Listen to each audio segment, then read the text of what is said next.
이제 요한계시록 17장 말씀을 같이 또 공부를 합니다. 17장입니다. 이 17장 말씀은 우리에게 그렇게 생소하지 않습니다. 우리가 12장, 13장 말씀을 공부할 때 이 17장 말씀을 자주 인용을 했었기에 17장 말씀이 그렇게 생소하게 우리에게 느껴지지 않을 것입니다. 제가 12장 말씀을 여러분들에게 강해를 하면서 설명을 드리면서 이런 말씀을 드린 기억이 있습니다. 우리가 12장, 요한계시록 12장 말씀을 보면서 역사의 두 줄기를 영적으로 볼 수 있어야 된다. 우리가 요한계시록 12장의 말씀을 보면 영적으로 볼 때 이 두 줄기의 역사가 보여진다라고 하는 그런 말씀을 드린 기억이 있습니다. 하나는 하나님께서 예루살렘을 거점으로 삼으셔서 이 땅에 하나님의 나라를 이루시겠다는 겁니다. 세우시겠다는 겁니다. 예루살렘의 거점을 삼으신 하나님의 역사와 또 하나는 천상에서 쫓겨난 사탄이 공중 권세를 잡고 천상에서 쫓겨났어요. 공중 권세 잡은 자가 됐어요. 세상 임금이 되었어요. 이 사탄이 신할 땅 바벨의 거점을 삼아서 이 사탄은 또 사탄 왕국을 이 땅에 세우겠다는 겁니다. 그 두 줄기의 역사가 요한계시록 12장에서 보여지는 것인데, 그리고 한번 이스라엘 역사를 우리가 추적을 해봅니다. 여러분, 이스라엘이라는 나라가 왜 그렇게 많은 외적의 침입을 받습니까? 공격을 받습니까? 이스라엘의 역사는 계속해서 위기의 반복이었습니다. 외적들로부터, 주변의 나라들로부터 많은 공격을 받으면서 거의 역사 속에 사라질 뻔한 일들이 한두 번이 아닙니다. 이스라엘이 왜 이러한 핍박과 고난, 환난을 겪는 것인가 라고 얘기했을 때, 여러분들, 바벨론을 거점 삼은 사탄이 예루살렘을 거점 삼아 하나님의 나라를 이루시겠다라고 하는 하나님의 뜻에 이 사탄은 천상에서부터 하나님의 자리를 넘보던 놈입니다. 거기서 쫓겨난 놈입니다. 이 놈이 이 세상에 쫓겨나서도 하나님이 이루시는 그 하나님의 나라를 반하여 이 땅에 사탄 왕국을 세우겠다는 겁니다. 영적으로 보면 그렇게 보인다는 겁니다. 해서 이스라엘이 하나님이 택하셔서 하나님의 나라의 모형 삼으셔서 하나님의 나라를 이루시려고 하는 그 하나님의 그 큰 뜻을 반한 사탄의 공격이 그렇게 이스라엘을 괴롭혔던 겁니다. 자, 그리고 요한계시록 17장 말씀을 봅니다. 여러분, 이 요한계시록 17장은 우리 하나님께서 이제 사탄의 정체를 드러내신 겁니다. 하나님께서 사탄이 어떤 놈인지를 여기서 요한계시록 17장에서 밝히 드러내셨습니다. 아까 읽었던 말씀 중에 3절 말씀을 보면 이 사탄이 어떤 모습을 하고 있는지 사탄을 형상화한 모습이 있습니다. 7머리와 10뿔을 가진 짐승입니다. 7머리와 10뿔을 한 짐승, 이것은 사탄을 마귀가 사탄을 형상화한 모습입니다. 제가 이런 표현을 썼어요. 마귀가 자기를 형상화한 모습이다. 조금 이따 그 말의 의미를 제가 설명을 드릴 거고요. 3절 말씀을 한번 보도록 하겠습니다. 3절 시작. 곧 성령으로 나를 데리고 광야로 가니라. 내가 보니 여자가 붉은빛 짐승을 탔는데 그 짐승의 몸에 하나님을 모독하는 이름들이 가득하고 7머리와 10뿔이 있으며. 무슨 말씀을 합니까? 여자가 붉은빛 짐승을 탔는데 그 붉은빛 짐승의 모양은 머리가 7이고 뿔이 10이다. 이런 설명의 말씀을 주고 있습니다. 그리고 그 몸에는 하나님을 모독하는 이름이 가득 찼다. 여러분, 우리는 이 모습에서 마귀가 하는 짓을 예측해 볼 수 있습니다. 좀 전에 제가 이런 표현을 썼어요. 이 머리가 7이고 10뿔을 한 짐승, 이거는 마귀를 형상화한 모습이다. 형상화한 모습이다. 조금 이따 설명하겠다, 이런 표현을 썼어요. 여러분, 우리가요 몽둥이를 든 사람의 모습을 보면 그 사람이 무슨 짓을 할 것인지를 짐작하게 됩니다. 그렇지요. 복면을 한 사람을 보면 그 사람이 무슨 짓을 할 것인지를 짐작할 수 있습니다. 칼을 든 사람을 보면 이게 또 무슨 짓을 하겠구나 라고 하는 것을 짐작할 수 있습니다. 그런데 지금 여자가 붉은빛 짐승을 탔는데 머리가 7이고 뿔이 10이다. 이 모습 속에서 우리는 이 여자가 무슨 짓을 할 것인지를 짐작해 볼 수 있어야 합니다. 보이십니까? 그게 보여야 됩니다. 여자가 붉은빛 짐승을 탔는데 머리가 7이고 뿔이 10이랍니다. 그 모습 속에서 이 여자가 무슨 짓을 할 것인가 보여져야 합니다. 그러면 먼저 생각할 게 있습니다. 이 여자란 뭐냐? 여자는 누구를 얘기하는 거냐? 1절과 2절 말씀을 보면 여자가 무엇이고 짐승이 무엇인지가 설명되어집니다. 자, 1절과 2절 말씀을 봅니다. 1절과 2절을 보면서 붉은빛 짐승을 탄 이 여자가 누구인지, 어떤 존재인지 알게 되기를 원합니다. 시작. 또 7 대접을 가진 7 전사 중 하나가 와서 내게 말하여 이르되 이리로 오라. 많은 물 위에 앉은 큰 음녀가 받을 심판을 내게 보이리라. 뭐라고 표현해요?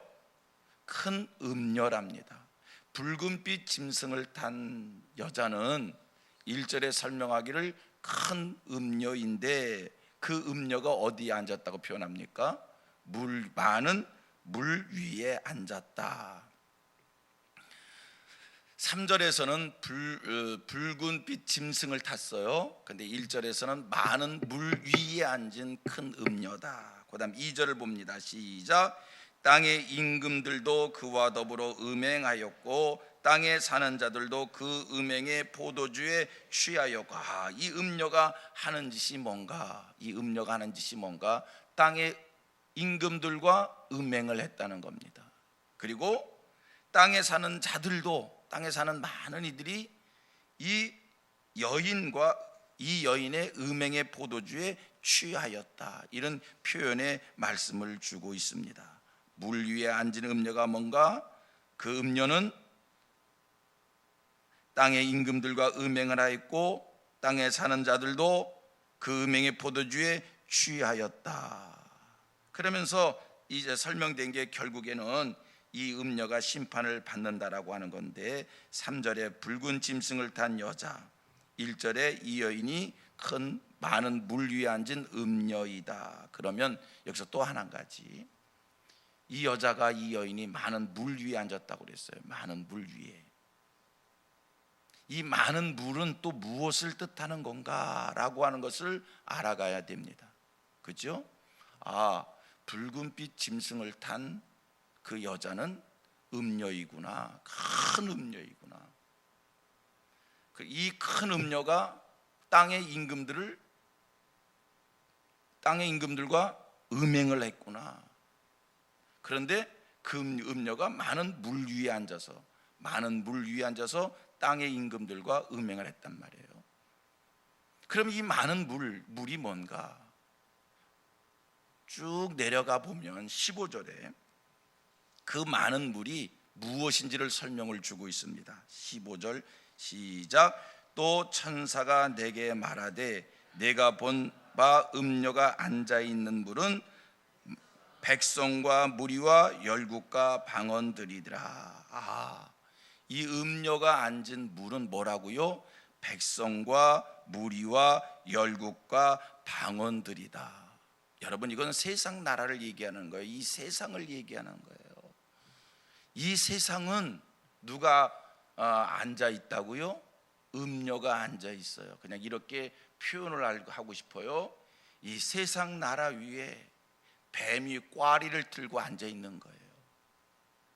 이렇게 설명하면 조금 더 실감이 나죠. 이 음녀는 사실 얘기하면 이건 뱀이에요. 사탄이에요. 마귀예요. 이 세상 나라 위에 누가 앉아 있다고요? 뱀이, 사탄이 꽈리를 들고 앉아 있다니까요. 그리고 이 세상을 우리가 하나님 앞에서 볼 수 있게 되기를 바랍니다. 여러분, 이 세상 나라가 왜 이렇게 시끄럽습니까? 사탄이 이 세상 나라 위에 앉아 있기 때문입니다. 세상 나라가 이 음녀의 취에 있어서, 혼취에 있어서 세상이 하는 짓거리가 다 마귀 짓인 겁니다. 여러분, 그리고 생각해 봅니다.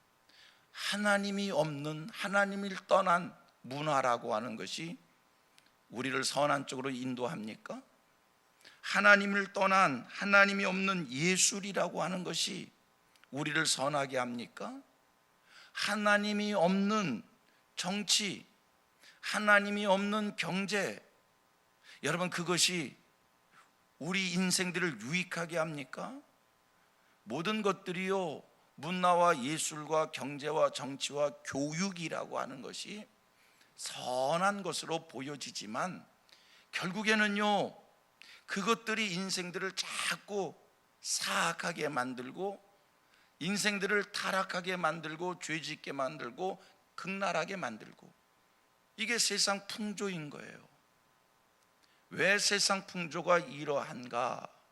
여러분, 악한 사탄이 많은 물 위에 앉아 있기에, 음료가 많은 물 위에 앉아 있기에, 다시 바꿔 얘기하면 사탄이 세상 위에 꽈리를 틀고 앉아 있기에 세상이 그런 겁니다. 어떤 분은 극단적으로 이렇게 표현을 합니다. 다시요, 어떤 분은 극단적으로 이렇게 표현을 합니다. 어느 한 분야를 딱 붙잡고, 어느 한 분야를 딱 붙잡고 깊이 파고 들어가면 하나님이 없이, 하나님을 알지 못하고, 어떤 분야를 딱 붙잡고 깊이 들어가면 결국에는 사탄을 만나게 된다라고 하는 그런 얘기를 하는 것을 듣습니다. 너무 극단적인 이야기인지는 몰라도 여러분, 이게 세상의 모든 분야에 사탄이 왕노릇하고 있기에, 오늘 성경 표현을 얘기하면 많은 물 위에 음녀가 앉아 있기에, 여러분, 이 많은 물이 뭔가? 백성과 무리와 열국과 방언들이라, 이 세상입니다. 이 세상에. 그리하여 성민의 모든 성도들은 여러분들 성경을 배우잖아요. 성경 속에서 우리가 마귀의 정체를 알아가잖아요. 우리 하나님께서 요한계시록 17장 말씀 속에서 마귀가 이런 놈이라는 정체를 우리에게 보여주셨잖아요. 그렇다고 한다면 우리가 이 세상을 어떻게 살아야 될지, 여러분, 자녀들이 잘 되기를 바라고, 이 자녀들이 잘 되기를 바라서 자녀들을 열심히 뒷바라지 하는데, 하나님이 없이 이 아이들이 어떤 분야의 전문가가 된다고 했을 때, 여러분, 자칫하면, 잘못하면 그것으로 인해서 사탄을 만날 수 있는 것이고, 그것으로 인해서 사탄이 기뻐하는 일을 할 수도 있는 것이고, 그것으로 인해서 사탄에 매여 종된 인생이 될 수도 있다라고 하는 것을 조심스럽게 예측할 수 있어야 됩니다. 해서 아이들에게 신앙교육이 같이 가야 되는 거예요. 신앙이 없는, 하나님이 없는 한 분야의 전문가가 되지 않게 하도록 여러분이 힘쓰시는 그런 지혜가 있어야 될 줄로 믿습니다. 다시 정리하면 이제 4절로 6절 말씀을 봅니다. 우리가 음녀에 취할 수밖에 없어요. 정신 바짝 차리지 않으면 음녀에 빠져들어 혼축게 될 수밖에 없다니까요. 4절과 6절 말씀 보십시오. 4절이야 6절인데 같이 읽겠습니다. 시작. 그 여자는 자줏빛과 붉은빛 옷을 입고 금과 보석과 진주로 꾸미고 손에 금잔을 가졌는데 가증한 물건과 그의 음행에 더러운 것들이 가득하더라. 여러분 4절 말씀을 보면 그냥 우리가 알고 봐서 그렇지요, 그냥 4절만 보셔봐요. 치장을 한 거예요. 장식을 한 거예요. 화려한 거예요. 좋아 보이잖아요. 지금 그 말씀을 하고 있는 거예요. 사탄이 많은 물 위에 앉아서 이렇게 치장하고 있고 이렇게 화려하게 있고 이렇게 가장하고 있는데 여기에 빠져들지 않을 이 땅의 존재들이 뭐가 있겠는가? 여기에 쉽게 접하게 되는 거고 여기에 빠져들게 되는 거고 여기에 취하게 되는 거고 그로 인하여 마귀의 종된다라고 하는 것, 마귀한테 혼축해 되어진다라고 하는 것, 그것을 지금 말씀 주시는 거거든요. 자, 그리고 5절 보습니다. 시작. 그의 이마에 이름이 기록되었으니 비밀이라 큰 바벨론이라 땅의 음녀들과 가증한 것들의 어미라 하였더라. 이 4절에 이 음녀가 이렇게 치장하고 있는 거예요. 이렇게 치장하고 있는 거예요. 이게 비밀인데 이게 큰 바벨론이라는 거예요. 바벨론이라는 거예요. 바벨론은요 예루살렘을 대칭한 거고요. 이거는요 사탄의 중심부를 이야기하는 거거든요. 그다음 6절 시작. 또 내가 보매 이 여자가 성도들의 피와 예수의 증인들의 피에 취한지라. 오랫동안 성도들을 대적하고 성도들을 공격하고 성도들을 죽이고 그래서 그 피에 취해 있는 거예요. 그다음 말씀 시작. 내가 그 여자를 보고 놀랍게 여기고 크게 놀랍게 여기니. 반복하면 이 음녀가 심히 사치스러움과 꿈인가 그 손에 온갖 가증한 것들이 가득 찬 것으로 들고 있고 5절에 뭐라고 설명합니까? 이 여인에 대해서 큰 바벨론이다. 땅의 음녀들과 가증한 것들의 어미이다. 자, 이 여인이 이렇게 가지고 땅의 임금들과 땅에 거하는 자들을 취하게 한다. 2절 말씀 시작. 땅의 임금들 2절입니다. 2절 또 올라와서 시작. 땅의 임금들도 그와 더불어 음행하였고 땅에 사는 자들도 그 음행의 포도주가 취하였다 하고 이런 여인이 이제 붉은빛 짐승을 탔는데 그 짐승은 머리가 7이고 10뿔이다. 이제 이 얘기는 하도 많이 한 거기에 뭐 짧게 해도 다 아실 거예요. 이 여인이, 이 가증한 여인이, 이 음녀가 세상 물 위에 앉아 있는 이 세상 위에 있던 세상을 영향을 끼쳤던 세상을 주도하려고 했던 이 여인이 지금 어디에 앉아 있다고요? 붉은빛 짐승을 타고 있는데 이 짐승의 머리가 7이고요 뿔이 10이요. 이 음녀가 세상 나라의 음녀가 짐승을 타는데 짐승은 성경에서의 짐승은 나라를 얘기하는 거라고 그랬고요. 7머리는 이제 다 외우셨지요. 역사 속에 등장했던 7나라 애굽, 아수르, 바벨론, 메데와 파사, 헬라, 로마 그리고 앞으로 등장할 그 나라. 그런데 앞으로 등장할 그 나라는 10뿔의 나라라는 거예요. 여러 나라들의 공동체 연합의 나라, 그게 앞으로 등장할 나라인데 그 7머리. 여러분 이 음녀가 지금 세상을 혼축케 한 그 음녀가 이 짐승을 타고 있고요. 이 나라들을 이 음녀가 지배했다는 거예요.